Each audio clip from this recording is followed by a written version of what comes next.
Welcome to the podcast.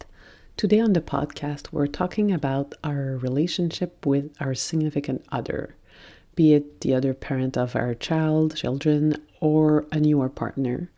Having emotionally intense kids can be extra intense on all the family, including our relationship. And so this is a topic that is very important because when we look at data, stats, parents of kids with special needs will have a harder time to make their couple work. So I really wanted to address that topic. And also, it's one that is especially dear to me because it was part of my master's degree. And so for discussing that topic, we are welcoming Michelle Purta. She's a marriage coach, wife, and mom of 3. She helps parents shift their marriage away from being co-parenting roommates to feeling like a couple again. She believes that you don't have to choose between being a great parent and having a great marriage. Through her podcast, courses, and coaching programs, she helps clients learn the essential skills to have a happy and healthy marriage that they can feel proud to model to their kids. So let's welcome Michelle to the podcast.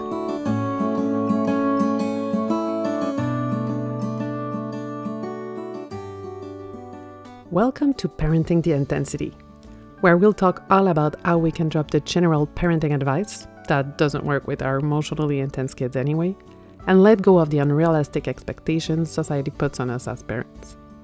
Together, we'll find solutions and ideas that work for you and your kids. Chances are, deep down, you know what they need, but you need a little encouragement to keep going on harder days and permission to do things differently and help you fully trust that you already are a wonderful parent to your exceptional but challenging kids.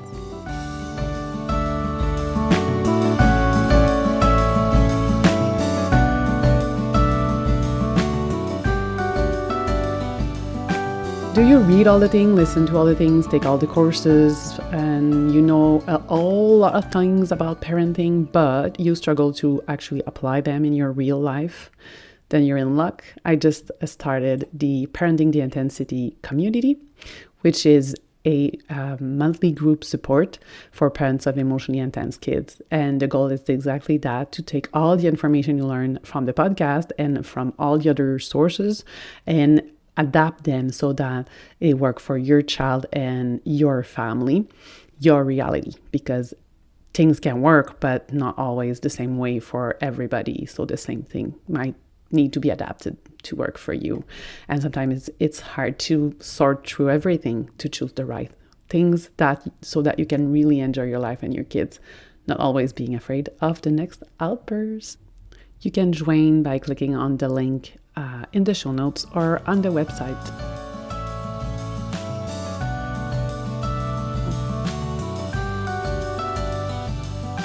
Hi, Michelle. Very glad to have you here today. So we'll talk about couples relationships. So I'm really happy because I think with intense kids, it can be often tricky because we don't always agree. So I'm really glad to have you over. Thank you so much for having me. So can you start by telling us a little bit of why you do what you do? Yeah, so I, like many people, did not grow up with healthy relationships to look up to. My parents, they learned from their parents, and their parents learned from their parents, and they did not have healthy habits or the skills to have a thriving marriage. And so from an early age, I'd already learned how to be in a relationship.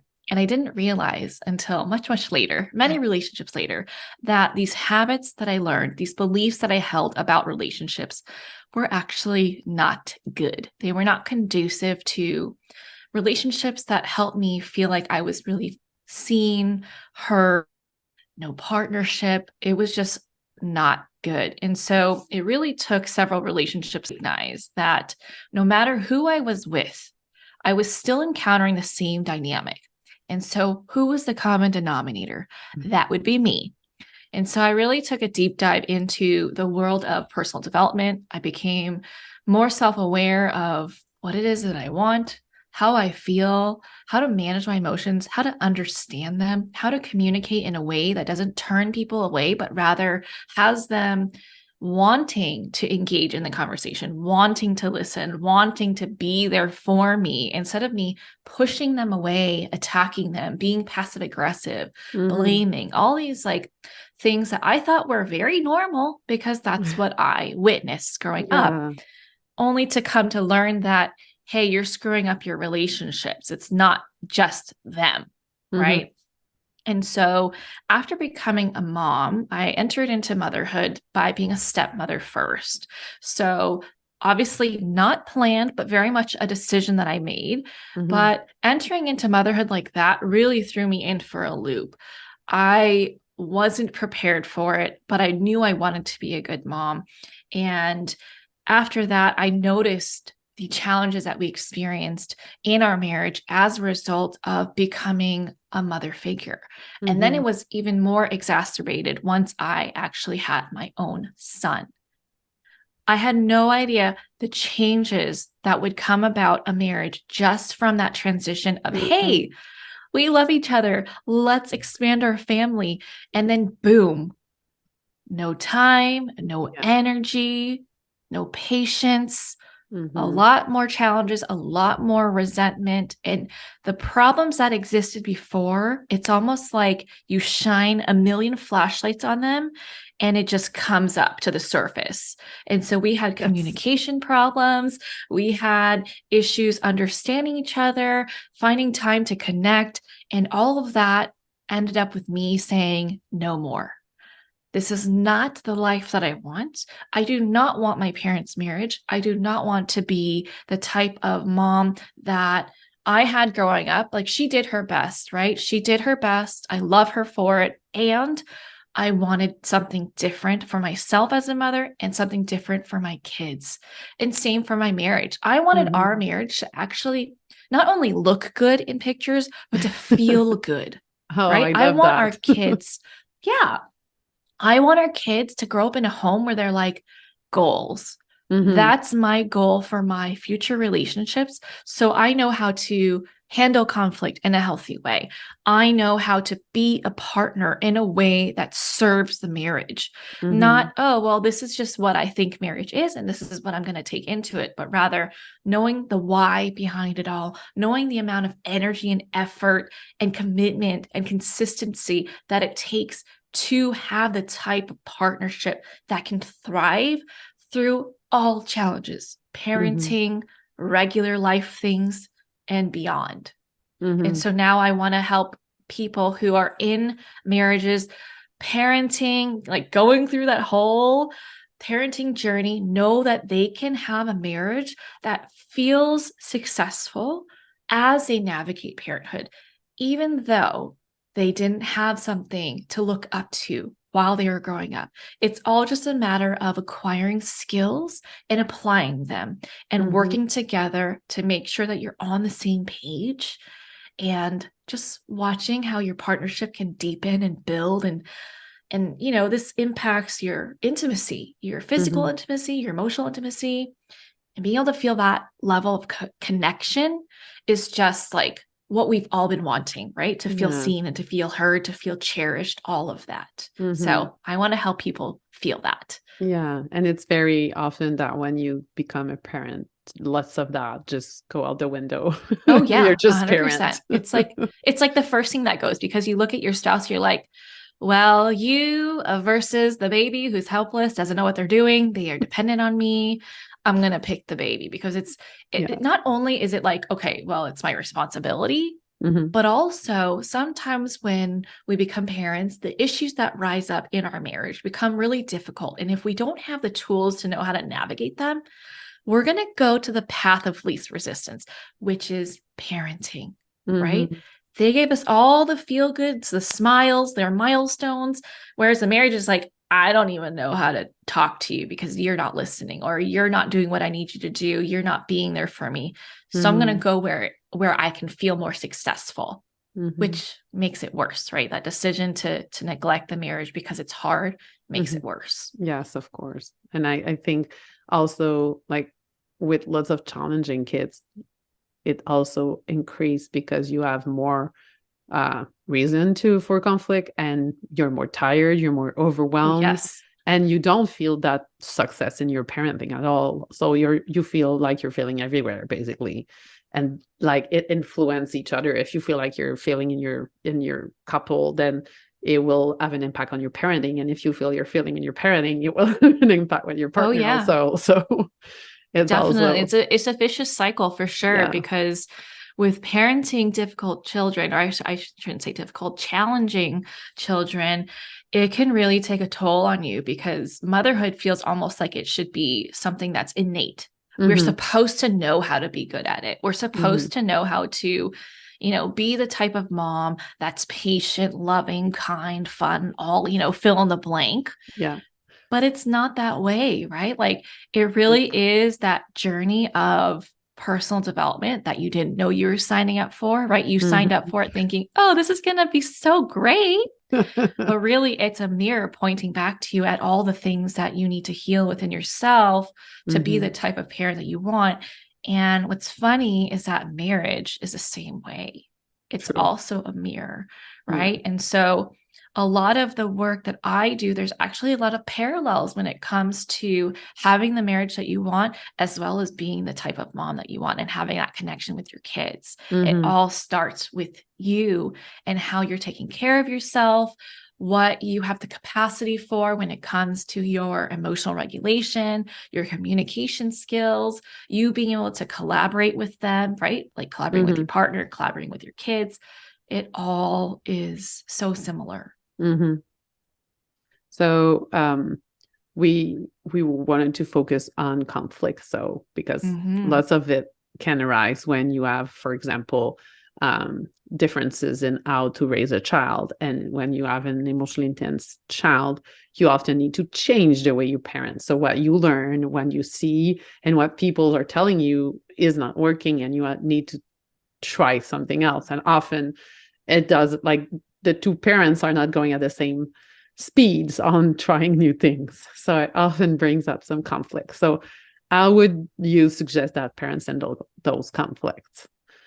Yeah, that's really challenging. I actually do have a child with sensory processing disorder. So he has very low frustration tolerance, and it was very challenging to parent him when he was younger. Thank goodness we've gotten the resources, and also we have grown as parents to be able to navigate and help him thrive. So issues at home have actually decreased a whole lot, which I'm so grateful for. But if you're in that phase where it's like, well, I want to go about it this way, and your partner wants to go about it a different way, it can be easy to just fight over it and Mm-hmm. to criticize each other, because you're watching them, as from your perception, ruin your child or Mm-hmm. make things worse or take steps backwards from what you've been trying to accomplish. And that Mm-hmm. could feel really hard, because you want to be a team, but it doesn't feel like you guys are operating as a team. And so a lot of arguments are going to come out of this, whether it's in front of the kids, in the moment, or away from the kids. And you're just like trying to convince each other Mm-hmm. to take the other, like to take your side. Yeah. And that is the number one downfall. Like, that is not the approach that works in this situation, because both of you clearly think that your method is the best approach. Mm-hmm. But when we are confronting issues from a stance of, this is what I believe, this is what works, yours doesn't, that doesn't leave room for a safe space to actually work together as a team and solve the problem together. We actually end up viewing our partner as the problem, rather than the problem being, okay, we're not on the same page with how we're going to raise this child, how we're going to Mm-hmm. handle these outbursts, how we're going to help our child thrive and develop appropriately so that they can then live a successful, fulfilling life and be able to have the type of relationships that you want for them, right? Obviously, as a parent, we want nothing but the best for our kids. Of We don't course. ever want to be the parent that's like, oh, you have a hard time making friends or keeping friends, or you're never going to be in a romantic relationship because you can't compromise or you can't Mm-hmm. like empathize with other people. Of course, that's not the goal, right? Mm-hmm. And so That's why being able to have the approach of getting on the same page be the goal is the solution. And so with my 4R communication method, we're able to approach communication, approach conflict with a more methodical approach rather than just being emotional, being reactive, trying to convince the person to come over to our side, because nobody likes to be told, No. you're wrong, your way sucks, you're a horrible parent. Like, if you were on the receiving end of that, you'd be like, screw you. Yeah. And How it's not dare you talk like to me like we that? don't necessarily say things that way, but that's the No. message that we send often. Absolutely. Absolutely. And what message is that put across? I don't trust you. You're not meant to do this. I'm not your teammate anymore. And that's not going to help your marriage at all. And it's only going to create an environment of hostility and tension and anything but unity, which is what our kids need most at home, is for us to be on the same page. Yeah, definitely. And can you explain a little bit of your method, how it works? Yeah, absolutely. So I call it the 4 R's because there are 4 R's, right? So the first step is to actually reflect. A lot of times, if you're like me in the past, the way I approached conflict was, oh, you pissed me off. I'm going to bring it to you right away because I was fine before this. And after you, whatever happened, I became mad. So you're at fault. So now you have to fix it. Yeah. But really, the first step to effective communication, effective conflict resolution is to reflect. What is it that I feel? What is it that I want? Why do I feel this way? Why is this bothering me so much? Right? Getting all of that, processing your experience so that you're not processing it when you're communicating with them is what's going to help the conversation move forward. It's when we approach the conversation without processing it first, without reflecting, that we're talking while we're processing. And then meanwhile, when they have something to say, we're not really listening because we are still stuck in how we feel. We are not available to actually consider, I wonder what it's like for them. I wonder what their intentions are. I wonder why they said that, because they must have a good reason. If you're approaching conflict without reflecting, you are not ready because you are going to be speaking out of heightened emotions, looking for fault, looking to point out stuff, and looking to just convince them to agree with you. Yeah. That is not partnership in communication. Okay. So basically, it's the same as with the kids. It's like taking a pause before we act. Absolutely. Right. Like with kids, we have to like have that poker face. And if you're not able to do that, your child will not want to open up to you. They're going to just say or do whatever I need to feel safe in this moment, which is lie, act up to get attention, go somewhere else and shut down whatever I need to say for you to stop talking to me. Right. Yeah. And in your marriage is the same way. So you've got to spend that time reflecting so that you have the clarity before you go into the conversation, which then leads into the second R, which is reveal, revealing the information that you have discovered in your process of reflecting. What did you learn about yourself in that time? What did you learn that you needed? What is it reminding you of? Why are you triggered? How do you feel? All without blame or judgment or criticism, right? This is fully taking personal responsibility of your experience and just revealing it to them. This is my experience, and leaving an open space for them to share what their experience was. So it's more of a open conversation, not yet solving the problem, but rather, this is where I'm coming from. This is where you're coming from. Okay, now how do we view the problem together and tackle it together, right? So the third R is repair. Where did things go wrong? Where can we come back together as a team? Noticing, okay, I did this, that probably didn't go over well with you. I take full responsibility. I apologize. Taking ownership of even things from raising your voice or not communicating enough, right? Not being clear about your intentions or Mhm. what you wanted. And then maybe you turned around and got mad at them for not knowing something that you wanted, for assuming that they're supposed to be a mind reader, right? Things like Oh, that. this is a big one. Totally. I think And that I happens am so often. so often. And even being aware of that, sometimes I do it and then I'm like, oh crap, I totally did it again. So I Yeah. gotta take ownership of that, right? Yeah. And I think Um, like I want to, because there's a fine line between, and that's, we were told as a couple at some point that I was always telling my husband what to do. And it's partly because he has ADHD. So sure. like if I don't ask, it's He never kind going to of get needs that. done. Yeah, he kind of needs Yeah. that. So it's our dynamic and it works for us. But also I think it's often because people just don't do it enough. So the Yes. person reflecting that was probably partly doing like that mind reading thing. Like, how can he know what I want if I'm not asking? And then I'm going to get mad because he didn't, I don't know, clean the dishes. But if I didn't ask, yeah, he could have seen and did it because he saw the dishes. But because he has ADHD, it doesn't work like that way. He won't necessarily do stuff because it's in front of him. He needs to be Mm-hmm. told, which I don't mind doing. But like, I think also that the nuance, like we as a society in general, I think expect others to understand without asking. I think it's very ingrained in the couple's relationship that we don't want to ask for stuff. So Yeah. we expect the other person to do it without us asking. And I think that's a problem often too, that we don't ask for what we need. And often we don't really know what we need also, but that's another problem. Well, that's why we need to reflect, right? When Yes. we realize that, True. oh, we are irritated, we are frustrated, we are feeling resentful. Why? Mm-hmm. And not just stopping at the first why, but drilling down even Mm-hmm. more. Like, why does that matter? Right. A lot of Mm-hmm. people are like, oh, well, I'm upset because they're not putting their clothes in the hamper. Okay. Mm-hmm. Why does that upset you? Mm-hmm. Like the Right seven there, level you of have to drill why. deeper. I, Exactly. Like truly finding the root of the issue. And most times it does relate back to something way before, mm-hmm. maybe in a past relationship, maybe in your childhood.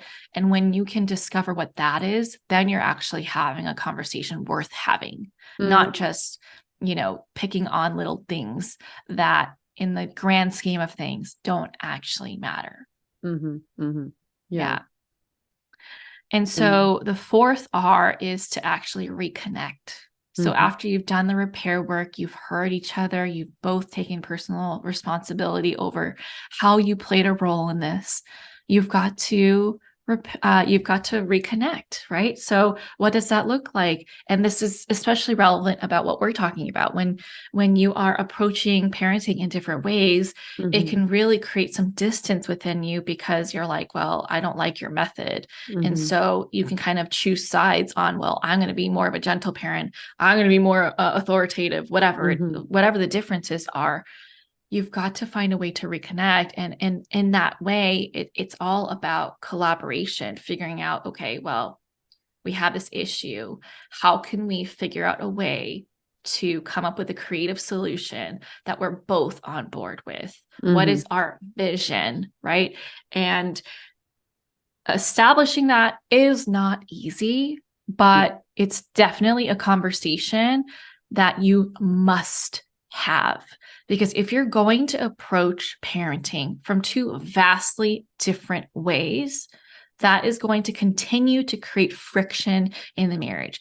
And I'm Mm-hmm. not saying every single thing you do has to be No, identical. no, of What I'm course. saying is the intention, the type of childhood that you want for your kids, and your general approach, Mm-hmm. it is better if it's more so along the same lines, Yeah. because then you can trust each other to be the parent that you want to be for your kids, even if you're not home and you're Mm-hmm. not left in the corner listening, overhearing what's going on, and just rolling your eyes, scoffing at them, or even worse, coming in, Mm-hmm. interrupting, trying to, quote unquote, fix the problem. Meanwhile, you're putting your partner down and showing your kids that there is a hierarchy or this is how you handle things when you don't agree. You just Mm-hmm. intercept and basically disrespect people, right? Mm-hmm. And like I said, like this conversation is something that you do not want to just like sweep under the rug. I know like when you have a hard time with conflict, it's easy to be like, you know what? We have things to do. We have people to take Mm-hmm. care of. Let's just put this to the side. And then it never gets brought up again. Mm-hmm. This is the one type of conversation that you should not do that for. If you do have to take a break, definitely schedule a time to finish it, because this is a type of conversation that if you see it through and you guys can get on board with it, right? You're both contributing, you're both collaborating into it, and you both own it and actually act on it. Mm-hmm. This is what's going to prevent so many arguments in the future. So even Yeah. though it's hard, even though it's going to take time and effort and energy, it is so worth your while. Yeah. It because it's gonna pay dividend down the road a lot, a Totally. lot. And it's easy to say like, we don't have time for that now because we need to focus on the child, which is the same excuse we give us for self-care. Yep. But in Totally. fact, it's things that drain our energy so Yes. much that if we can get rid of that, we will have much more energy to focus on the children and what's going on. And we will be a team working with like to help that child and make things better. So it's going to be much easier to work together than once against each other or just side by side, basically. Absolutely. And there's definitely room for you to have your own like little differences, right? Yeah. But the core is what Hmm. matters, Yeah, right? definitely. And when you can have an agreement with that, the issues that you're seeing with your kids are probably going to decrease, Hmm. Hmm. right? A lot. And Yeah, then and there's that's a going to leave space. consistency. Yeah, there's a Yeah, consistency between the exactly. parents. The kids know what to expect when with both parents. It's not different. Exactly. They're So not they're going to not turn around playing and each go, parent. Yeah. exactly, go Yeah. ask the And other one. right. Oh my gosh, that's such a pet peeve of mine. We have this like canned saying where when we know that that's what's happening, we're like, what did the other person say? I'm going to have the same answer. Or if it's in front of both of us, they just repeat like that. The other parent just repeats what the other one said. Like, you can't, no, that's not how this works. Like, we are a team.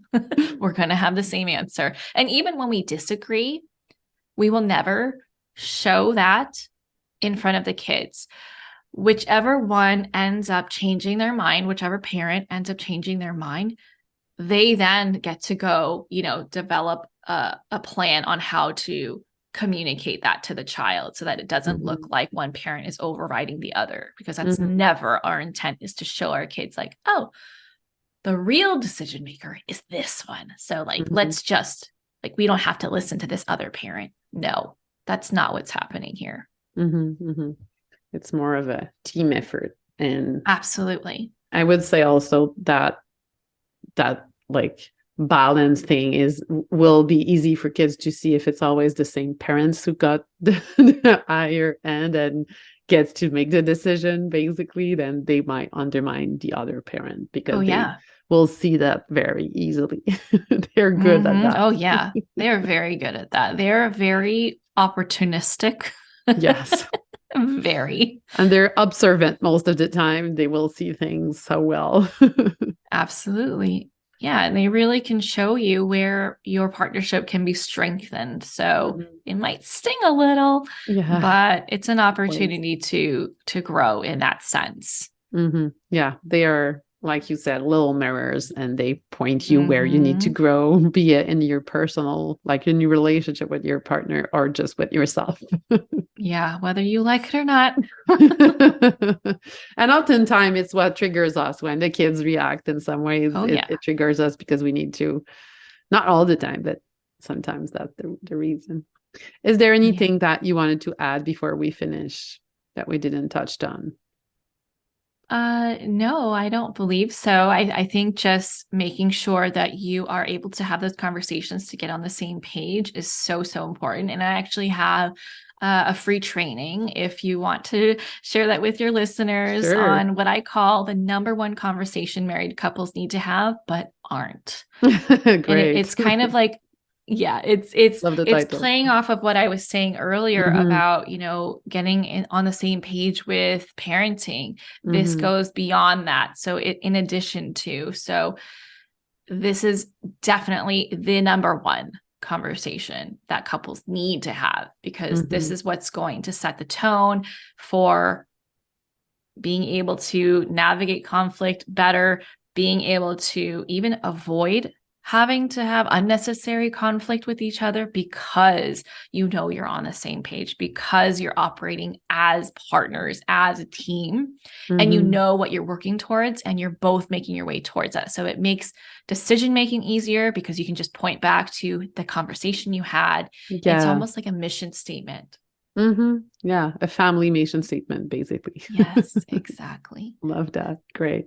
Is there any resource that was helpful for you or is helpful for you in your parenting that you would like to share?